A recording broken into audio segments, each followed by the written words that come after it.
Assalamualaikum warahmatullahi wabarakatuh.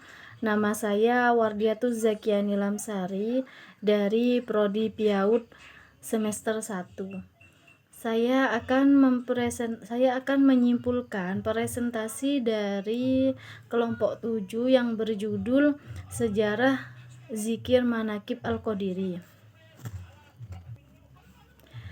Zikir Manaqib Syekh Abdul Qadir Jailani di Pondok Pesantren Al-Qadiri Jember dibentuk pada tahun 1970 oleh Kiai Ahmad Muzaki Syah. Beliau mendirikan manaqib bersama sahabatnya Kiai Ahmad Jailani. Awalnya bermula dari sebuah keistiqomahan dari ayahnya yang bernama Kiai Ahmad Syah. Ayahnya mengamalkan zikir manaqib Syekh Abdul Qadir Jailani sejak Kiai Muzaki masih dalam kandungan. Maka dari situlah seluruh amalan zikir manaqib sejak Syekh Abdul Qadir Jailani diamalkan oleh Kiai Muzaki.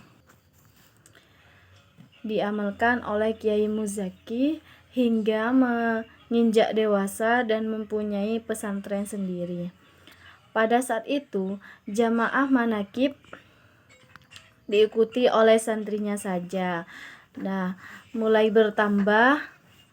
Lambat laun mulai bertambah dengan tetangga kampung sekaligus lurah setempat itu pun ikut datang. Manaqib diistiqomahkan setiap malam Jumat. Jamaah terus berkembang dan bertambah banyak sampai pada tahun 1997. Manaqib ini dihadiri oleh warga asing yaitu negara India. Sebelumnya Kiai Muzaki pengikut tarekat Naqsyabandiyah. Namun beliau khawatir jika jamaahnya merasa keberatan dan tidak sanggup dalam menjalankan pembayatannya. Akhirnya memutuskan untuk menciptakan dan mengembangkan zikir manaqib karya Kiai Muzaki sendiri. Manaqib dilaksanakan secara istiqomah setiap malam Jumat biasa dan paling banyak jamaahnya itu Jumat manis. Dari berbagai daerah di luar kota, luar Jawa, dan bahkan ada yang dari luar negeri itu datang semua.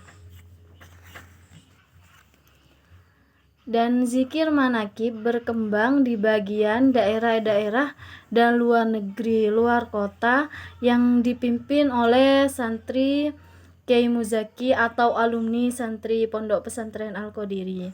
Dan pastinya sudah pernah mengenyam Pondok Pesantren Al-Qadiri sudah lama dan sudah sangat tahu manaqib di Al-Qadiri itu. Jadinya santri-santri itu kadang alumni membuat kelompok manaqib sendiri di desa-desa atau di wilayah rumahnya sendiri. Bahkan ada yang di luar negeri.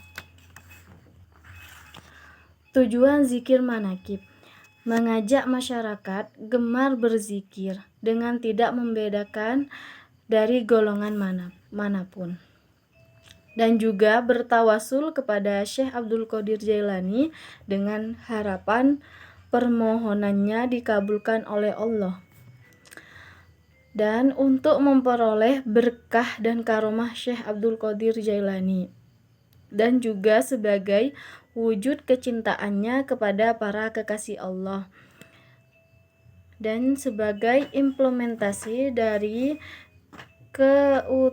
ketaatannya terhadap zuriyah Rasulullah SAW.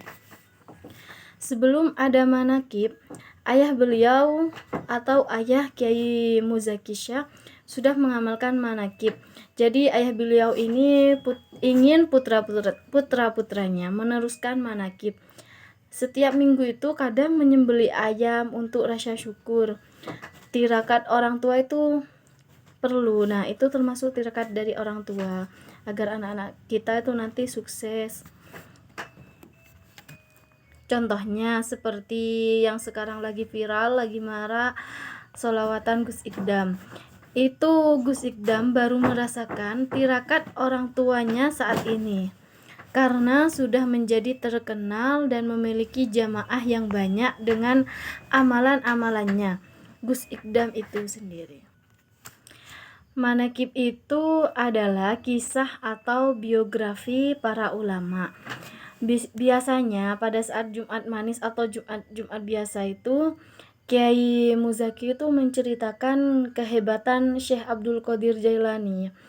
Dan juga kalau berdoa itu menunggu jam 12 malam karena pintu langit terbuka pada saat jam 12 malam. Tapi sekarang sudah tidak lagi karena kesehatan kiai sudah tidak memungkinkan. Jadi manakib sekarang itu dipercepat. Kadang jam 11 malam itu sudah sholat libiril walidain itu. Tanggapan tetangga tentang rutinan manakib itu ialah tanggapannya ada yang pro dan ada yang kontra. Dan yang pro itu pernah berkata gini, perekonomian berjalan lancar gitu katanya, kan di saat manakib banyak jemaah dan banyak juga yang berjualan dan ada juga yang berjualan. Jadinya pada saat manakib itu kan banyak yang berjualan atau yang berdagangan di pinggir-pinggir jalan menuju Pondok Pesantren Al-Qadiri. Itu juga termasuk tetangga pesantren, tetangga pondok pesantren, dan ada juga yang membuka parkiran dan itu kan menghasilkan uang kan. Jadi menambah perekonomian mereka meskipun sedikit. Tapi ada juga yang kontra. Pada saat itu ada yang juga gak suka sama kiai soalnya terlalu bising katanya, atau mengganggu warga gitu katanya. Jadi tanggapan tetangga itu ada yang pro dan ada yang kontra. Jadi kita ambil sisi positifnya saja. Sekian kesimpulan dari saya. Kurang lebihnya mohon maaf. Wassalamualaikum warahmatullahi wabarakatuh.